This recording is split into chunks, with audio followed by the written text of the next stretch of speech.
That Don't Sound Right is a podcast about talking the way we did before the internet, when you could not prove anyone right or wrong. All the expertise was contained in the people involved with the conversation. I'm Peter. I'm Cecil. And I hope you enjoy our conversations. And as you listen, if you find yourself silently saying, that don't sound right, send us a comment. You're one of us. And it was not Bob. So there are actually 2 sulcata tortoises on the loose in Greensboro on the same night. Wow.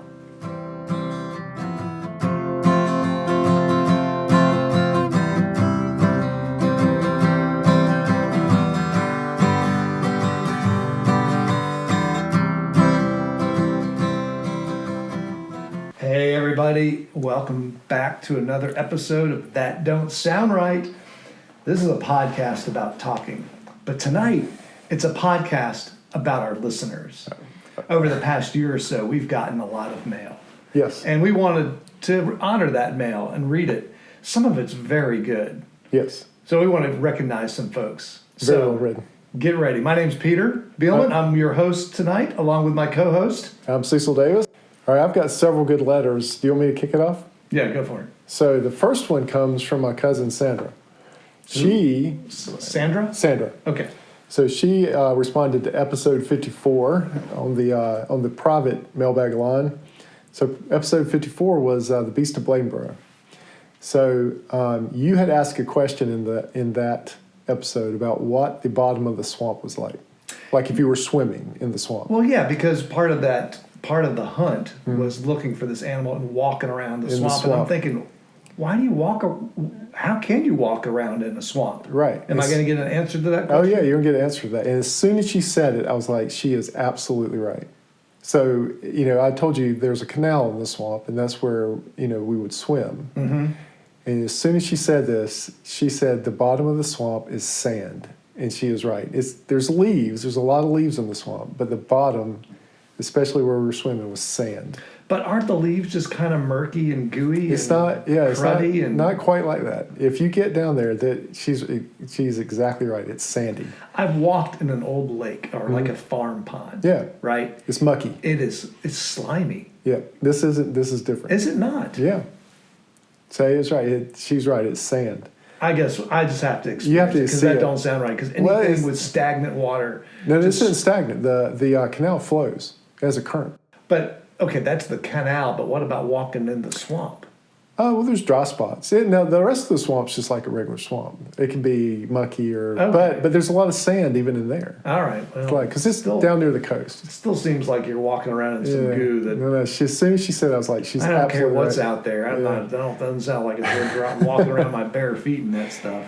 And she had another comment on the Beast of Bladensboro. Okay. She said the Beast of Bladensboro didn't scare her in the swamp. The thing that scared her was the swamp hag. Swamp hag.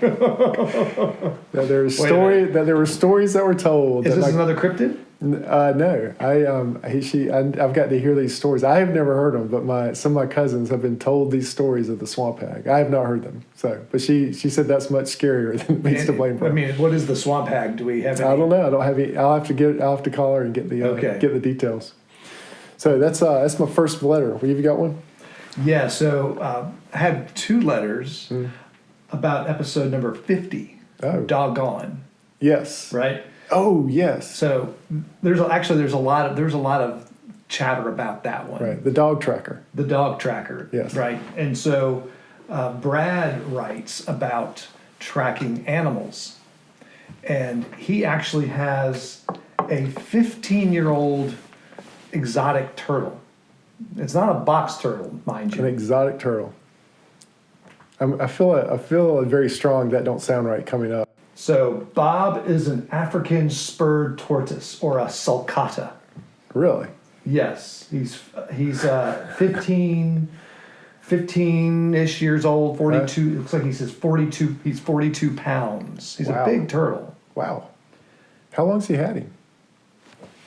Let's see. Enough where Bob the turtle has escaped 3 times. How does a turtle escape? Well, he just gets out of his corral. Huh. And they have an air tag epoxied to his shell. Apple? An Apple air tag glued to his shell. That's how they can find him. That's pretty good. Now, the funny thing is, Is this like a valuable turtle? well, it's exotic. Right. I don't know if it's valuable. Yeah. But while he was looking for Bob, Uh-huh. he got a text from someone who said they had Bob. Uh-huh. But he had already found Bob. They found another And exotic it turned, turtle. they sent him a picture, Uh-huh. and it was not Bob. So there were actually 2 sulcata tortoises on the loose in Greensboro on the same night. Wow. I mean, you can't make that stuff up. No. That don't sound right at all. That doesn't sound right. So that's the first letter. But you also need to understand that's actually endorsed by the zoo. The zoo actually air tags their tortoises too, like the Greensboro Zoo. Really? They air tag all their tortoises and turtles. So those guys are just cruising around. If they need to go round them up, they know where they live. They know where right. they are. In the habitat. Yeah, in the habitat. They know where to get them. Or if they get out Right. and they don't know. Right. Because evidently tortoises and turtles are escape artists. This is very interesting. So the other email is from Harry. So Harry had an experience where he heard a lot of racket in his backyard. There's an animal sound in the woods, and so he couldn't tell if it was a dog. It sounded like a predator or something. So he went back out there and checked it out, and actually found there was a dog circling a tree. And he couldn't tell what it had treed, but the dog had a collar on it and a GPS tracker. But the dog was going nuts, so he was Right. not going to get close to it. Right. So they called the phone number and say, hey, there's a dog in the woods, in our woods, making a lot of noise, and he's got your number on it. And the guy said, oh, yeah, he probably found a raccoon and treed it. Uh-huh. I'll be right there. I'm 3 miles away. Wow. So eventually, they went back inside. The dog stayed out there, and the owners came and got it. But Were they hunting? it's hard to say. It's hard to say what they were doing. But he had a collar on it, and it was 8 o'clock at night. So they could have been hunting, and it was at the end of the night, and the dogs got away. But the question is, do people think it's okay to enter one's property without permission if they're chasing down their hunting dogs, or in my case, if they're chasing down their lost dog? I would say that people do think it's okay. Well, we've encountered, Harry's encountered somebody, and Right. I've encountered, a pair of people who think it's okay to enter your property looking for their dog. Yep. So I don't think there's some areas in the country where that would be okay. I agree. So Lisa, our Western North Carolina listener, whose birthday was yesterday. Oh, happy birthday! Happy birthday, Lisa. She also said that she has people that have the dog collars that you can track. And now, after she said that, I remembered. I mean, I know people that have like hunting dogs that do have tracking collars on. So I've got another mailbag for us. Yeah, go for it. All right. So this actually came from my wife, Christy. So about episode 55, Lover Parade. Okay. So she added a detail to it that I had forgotten. The reason my kids did not want to watch the parade. This is where my van got put into the parade in the small town. Right. Yeah. So the reason my kids wouldn't look up at the parade as we were going through is because they were watching an Andy Griffith episode on the laptop. Oh no! So Right there. and so Christy was like, "We're in an Andy Griffith episode." My boss, Chuck. Yes. So he commented about this. He has had 2 parade incidents. Similar to that. Not quite. He didn't run over barricades disguised as sawhorses. Sawhorses. He and his buddies on motorcycles came up to a small town, Right. and a parade was in progress, and so they had to stop and wait.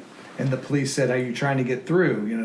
It might be hard to get you through." And they said, "Oh, it's no problem. We're just cruising." And then the policeman said, "Oh, wait. There's a motorcycle group coming in the parade.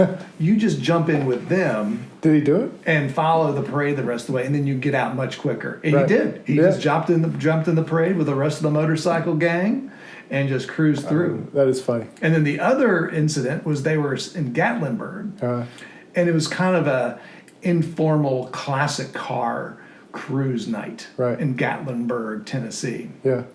Well, his son and daughter were in their car, Right. which was an older Mitsubishi Eagle. And somehow they got caught up right in the middle of the classic car cruise. And they cruised right to the hotel. And instead of turning in and coming back to the hotel where they were staying for the night, they just kept going. In the parade. They said, we're just going to live it up. Yeah. They were waving and just enjoying being part of a parade. Oh, yeah. Everyone loves a parade. Everybody loves a parade. That's why we did the episode. So I've got one. This is for episode 56, Texas Pete, Russell's, California. Oh, okay, all right. So this is from my dad. I had forgotten about this. We were up at Chowan College, where I went to a junior college for 2 years, and we were going to eat at a restaurant, but we didn't know anything about the restaurant. But on the outside, I remember this restaurant. I think it was called Parker's Restaurant, and it looked really kind of fancy on the outside. And so we were kind of trying to decide where we would go, and there was a lake in the back, and I think Mom and Dad had kind of walked down toward the lake.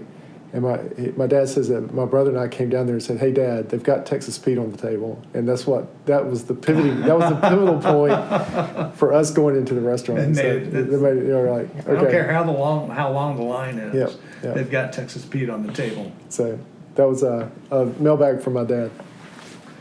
Episode 44, Grounded.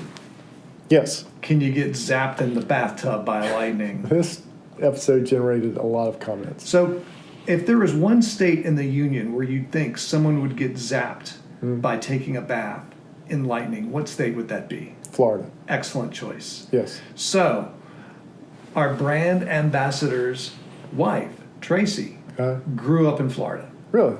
She did. And she's a physician. Yes. So she's very keen to injuries and different kind of ailments. Yes. She said in all her time growing up in Florida, she had never, ever heard of someone getting zapped by lightning by taking a bath during a lightning storm. It just further supports my theory. What's that? That you can't. It It's can't bogus. happen. Right. It's it can't bogus. happen. Right. That's right. The chances of it happening are very, very small. So I got one more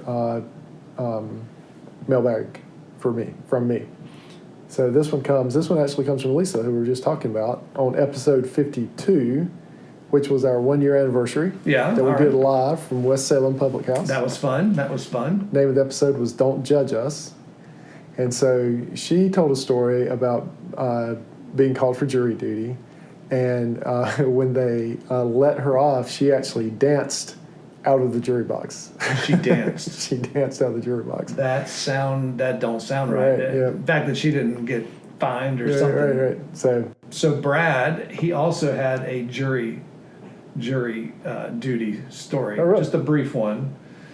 But at the gist of it was, he got a summons in the mail, and he kind of blew it off. Well, the summons wasn't for him; it was for his ex-wife. Oh. And eventually, he looked at it, and it said who he knows who it was for. Right. So Brad's a good guy, and he got it all cleared up. But it took about 7 phone calls to make it right. Make it right. Yep. She never found out. You have to take the have to take jury duty seriously, much more seriously, evidently, than I took it. Okay, so it's time for words of wisdom, Peter. All right, bring it. I think the words of wisdom should come from our recent activities of working on a project car. Now, we've been spending a lot of time together not recording podcasts here, haven't we? Yes. So we recently put the rear springs in a 1961 Ford Ranchero. Now, you want to remind some of our newer listeners what a Ford Ranchero is? Because until I met you, I haven't even heard of a Ford Ranchero. So the Ford Ranchero is basically the first sport utility. Get out of here. The first crossover. So Ford made a truck. I will buy that. It's a crossover. The crossover. So it's the first crossover built on a Ford Falcon frame, and they cut the back of the Falcon off and made it into a truck. And so it was for the farmer who wanted to haul firewood during the week and go to church on Sunday or go out to eat on Saturday night. And that's how they advertised it. It's part, in this case, it's party in the front. Right. And business in the back. Were you the one telling me that you had seen advertisements for it or read about it? No, that was not me. Somebody recently said, it's my friend Chris. He said he read an article about the Ranchero, and that's how it was advertised, about hauling firewood during the week and going out on Saturday night. That's how it was advertised. That's great. Before. Now, it's kind of like the El Camino. Right. And so that was Chevy's response to to the Ranchero was El Camino, and El Camino is actually what caught on. Okay. But the first crossover was the Ford Ranchero. I mean, because it is a unibody Yes. vehicle. It doesn't have a frame. It's a unibody. And they called it A-pillar. So the Mustangs were A-pillar cars also. And so the Mustang was built out of Falcon and Comet parts. That's crazy. Yeah. So what were we talking? We were actually saying words of wisdom. We've been working a lot on this vehicle just recently, and you have some words of wisdom. The words of wisdom is, if you're going to be under a car, make sure it is properly supported on the jack stands. Because I saw a guy working under a car one time with just a tire jack. A tire jack. Yeah, so tire like jack. A little scissor jack. Yeah, well, just one that used to come in the car that was just the pole, and you just you put you pumped it up, and so if our listeners have never seen this, it had a little wobbly stand and a pole, and then you stuck the tire iron into it, and you jacked the car up, and it could fall at any minute. I mean, basically, a breeze could blow this thing over. Oh, absolutely. Yeah, either the car could fall over or the jack could just suddenly ratchet its way down. And I saw a guy underneath the car just hammering away with just a tire jack. Yeah, man, don't do that. Don't do that. I had a hydraulic jack that eventually started losing pressure. So you pump up the car, and then you work on it, and then you come back, and it's all the way down. Slowly come back down. Slowly come down. Words of wisdom. Make sure your car is properly supported before you crawl underneath it. That's a good word. Episode 22, In the Bag. Yes. This is going back in the archives here. Right. In the Bag. Yeah, so that's almost beyond. That's before the halfway point. Yeah. So this is talking about bear bags and backpacking, and we talked a lot about bears. We do have a bear series. Yeah. But is there really any way to bear proof something? Yes. Well, this is Sean. Sean writes that he decided to set up a canoe trip where he didn't have to have his gear in the canoe with him.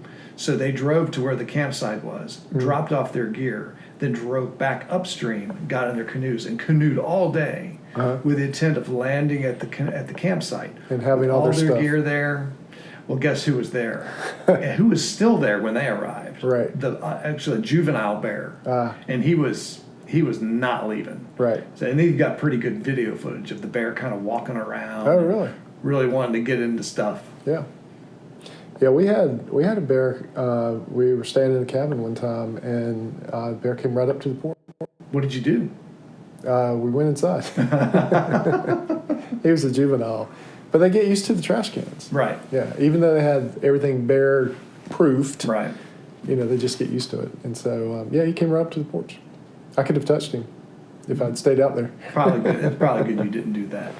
He looked very friendly. A brief email. I think you'd appreciate this. Came from episode 51, domain squatting. Yes. As we talked about, I was searching for a domain name. Right. And how one of them was many, many, many thousands of dollars. It's like 19,000. Yes, right. But now we avoided that one. Yes. And the domain we did purchase is thatdon'tsoundright.com. So go visit us. That's right. Our website is up. Yeah, you can. We have links to all of our social media. We have links to our store. So it's kind of one-stop access to the podcast. Also, if you don't want to deal with an app, you can just listen to our podcast right from the website. It's very convenient. But as we were talking about the website, we talk about getting sucked into different video games and sucked into time. And one game you got sucked into was Driver, which I went looking for it. You cannot get this game anymore. Really? Yeah, I mean, it's not just the platforms enough. Yeah, it's not ported anymore into the modern gaming systems, which is too bad. It looked pretty interesting. Yeah. But Harry also wrote about that and said he loved playing Driver also. Oh, and really? He pointed out, and maybe you remember, it had the best theme song music. I don't remember the theme song. He said it is the best theme song music. I don't remember it. And what I'm going to do? I'm going to go look it up on Spotify, because I don't know if you know this, but pretty much any of the video game music that's ever been played, you can find it on Spotify. Oh, really? It's got sound clips, and you can go. I mean, you can play just about anything. You can have the Pac-Man theme playing on Spotify. Well, I saw Driver recently in a BuzzFeed top 10 hardest video game moments. Did you really? Yeah. Because the initiation, Yeah. So and like I told you, in order to play the game, you had to pass the driving test, which was not easy. which was not easy. But you couldn't play the game if you didn't pass the You test. had to unlock it. You had to unlock it, and so And I there's think no you had cheat to do code. it. I think you had to do it every time. Oh, really? Yeah, I think Oh. you had to do it. Like, it was not easy. You know, everybody talks about the new game that's out there, and I will not be able to recall the name, but that's very, very hard. But some people just love difficult games. Yeah, yeah. Hey, so y'all have come to the end of our mailbag episode. Thank you to everyone who wrote in or texted in or stopped us in the hallway and contributed to this episode. We appreciate it. Yeah, thanks a lot. It's been fun reading your emails. It's fun hearing about the That Don't Sound Right community, kind of sharing things that just don't sound right. That's right. So That Don't Sound Right is a production of TDSR Podcast in conjunction with Camel City Studios. I am your sound engineer, Cecil Davis. Web designer is J. Peter Billman. Our logo design is by Emily Billman. And our brand ambassador is Brent. And as always, listener number one is Scott. So until next Saturday night, keep talking. And stay curious.